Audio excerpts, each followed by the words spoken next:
Hi, it's Ian from the Postal Hub podcast. And Marek from Last Mile Experts. And we are the Last Mile Prophets. This is the last word on the last mile.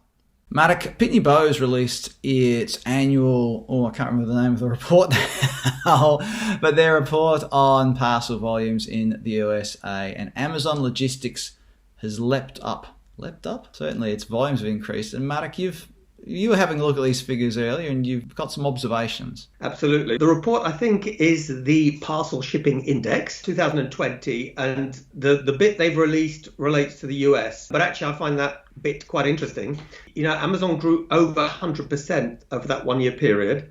And, the highlight is that if you take volumes, of course, USPS is still top dog with just under 40% share. But Amazon now have over 20%, in fact, about 21, which puts them ahead of FedEx and only just behind UPS. Wow. It's an interesting one, isn't it? Because you could just look at those figures and say, well, Amazon is now a massive carrier. It's exceeding the volumes of the traditional carriers. Is Amazon playing in the same space though? When I say that, I mean, you look at FedEx, you look at UPS or US Postal Service and the regional carriers, they're carrying for lots of e-commerce retailers as well as, grandmothers and things like that.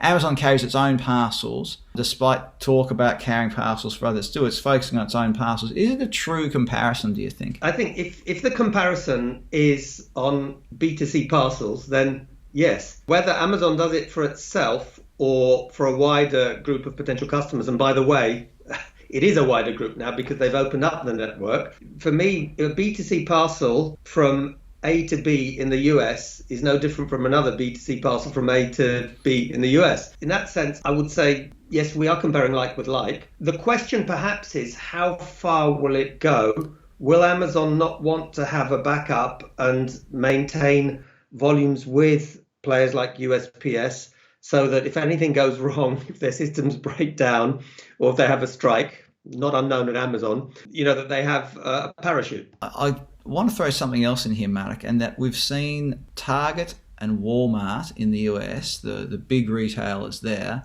doing a sort of a Me Too strategy in some respects. They've created a marketplace, opened it up to other sellers. They're looking at their own last mile capabilities. Could we see, in the US context, a couple of retailers like them start to climb the charts in terms of parcel volumes, the way that Amazon has? My favorite consulting answer, it depends.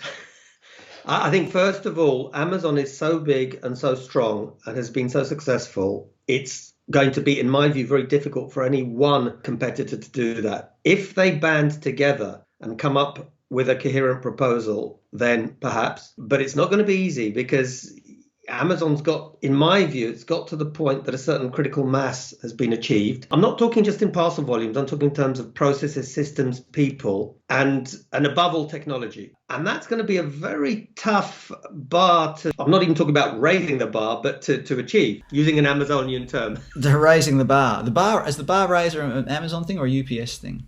Anyway. It's an Amazon thing. 100% Amazon.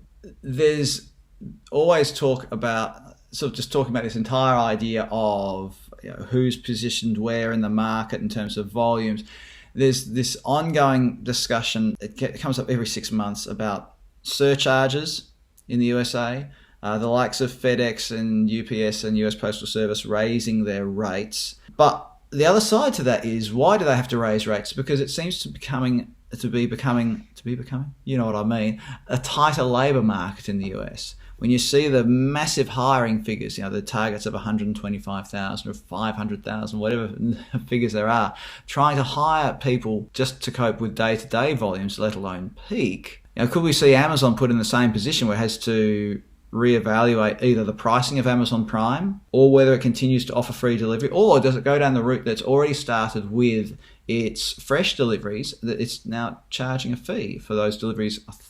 Someone will correct me if I'm wrong. I think it might be just for Whole Foods, but it might be for all fresh ordered off Amazon. Marek, gaze into your crystal ball here. A lot of questions there. From my perspective, Amazon's going to always seek to offer an attractive deal. Whether it's free or cheaper than the market, I believe that's going to be the case. What they are doing very successfully, I believe, is developing out-of-home capability, whether it's lockers, access points, their own retail network of stores, and let's call it optimized home delivery via smart locks. So these guys are really, in my view, ahead of the game. And for that reason, I believe the labor issues in terms of cost are going to be less relevant to them than to other players. Does that mean that things are going to be free? As I said earlier, I'm not sure. Does it mean that they're going to be attractively priced? I believe yes. It's a complex situation, but in the US particularly, I believe Amazon are ahead of the game. And for me, you've got two separate groups. You've got, as you identified, the other e-tailers or retailers who would like to be omnichannel, who I believe can only succeed if they really work together and create a viable alternative. And then you've got the legacy carriers who, if you look at what's happening in volume terms, FedEx may say these are cheap parcels, we don't want them, but FedEx are now behind Amazon. UPS are only just ahead. We're going to potentially end up with a scenario in maybe just 1 or 2 years' time where you're going to have USPS and Amazon with similar volumes. They're going to be the domestic B2C carriers. And where does that leave UPS and FedEx? But maybe that's a subject for another video. Well, we have to throw in the regional carriers as well. So there are those regional carriers like LSO, which is not the London Symphony Orchestra, everybody. LSO and others across the US that form part of the multi-carrier strategy that a lot of e-commerce retailers have.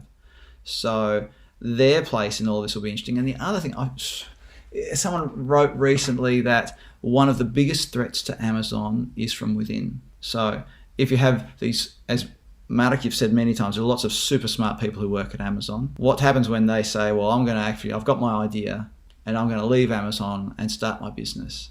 And that's going to be the business that, again, they become the company that's working its day one every day. They're the company that's got the hunger, and they don't need to compete. As we've said many times in our recordings, Marek, the companies don't need to compete head to head with Amazon or USPS or any postal operator, any delivery company. They just have to find their niche, whether it's super fast, next day, sophisticated delivery, two-person delivery, whatever it might be.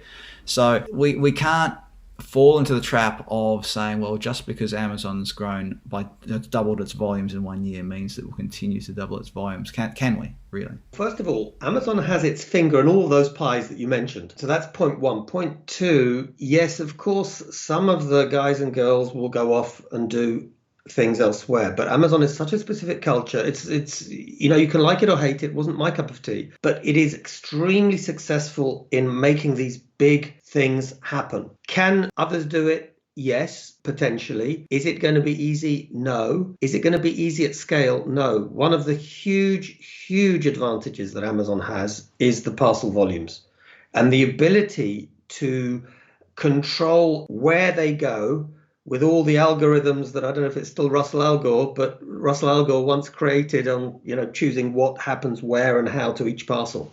So, it's a big topic. I am very bullish about where Amazon is going to go in the US.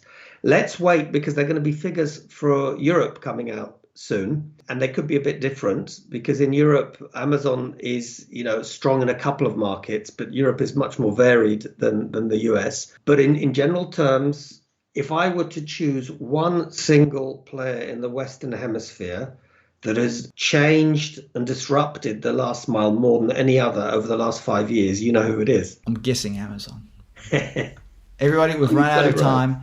Comment below. I'll try and find a link to the Pitney Bowes report as well, so you can have a look at it yourselves. Marek Krzyzewski, thanks for being part of the Last Mile Profits today. Thank you, Ian. Thank you, everyone.